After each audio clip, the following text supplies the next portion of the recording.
There are many examples of behavioural biases that make people act irrationally when it comes to money and investing, and one of them is confirmation bias. So what exactly is it?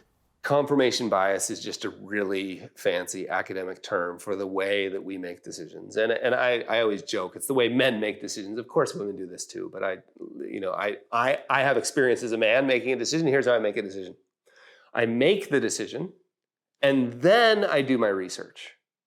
And my research consists of summarily dismissing anything that disagrees with the decision I've already made and rounding up evidence that supports the decision I've already made, right? Like the joke I always tell is if I've made a decision about something and I wake up in the morning and there's an email that says 10 points of data to prove that that decision you made is wrong, and right below it there's an email that says 10 points of data to prove that that decision you made is right, I delete one and open the other, and it's no prizes for guessing which one. A good example of confirmation bias is the way that investors convince themselves that the stock market is either about to take off or about to crash. It happens all the time. You're playing tennis with a friend and they say, "Oh man, I'm just really worried. Our inventory orders have dropped by 50%. Like we're not getting orders. That's the economy, and the market's going to be terrible the next 3 years." So they're basing that off of one little tiny piece of data at their work. They made a statement to you, you leave, and you take another behavioral problem, small sample size, right? You project that into the whole thing, and what do? You go, look, stock market fall, right? You type that in. Where's the market going? You type that in. You find a bunch of other people saying the market's going down. Are they there? Of course, all the time. And there's also people saying it's going to go up. Next thing you know, you're making the phone call to sell everything. And when you back it all out, you're like, wait, I'm doing all of that because their orders have fallen? The internet and social media don't help either.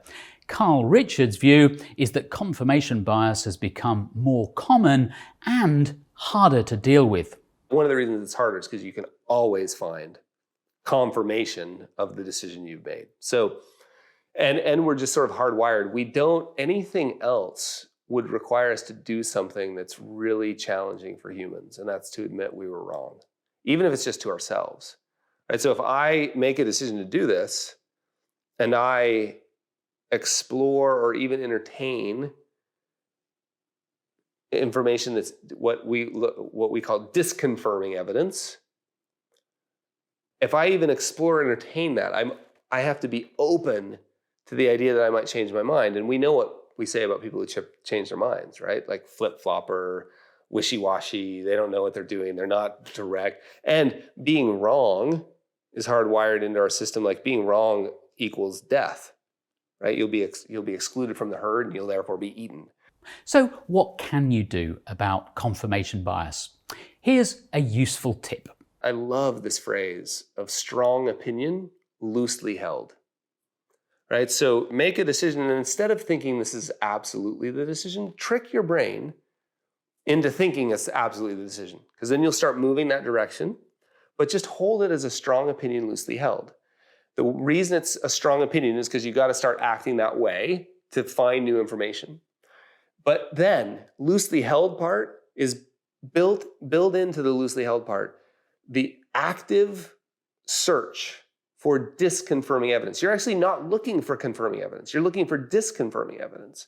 And when you find it, celebrate that you've now been knocked closer to the right course, right? Maybe a completely different course, but more likely just incrementally more closer to the right course. So by all means, have strong convictions, but always bear in mind the possibility that you may be wrong, and never be afraid to change your mind.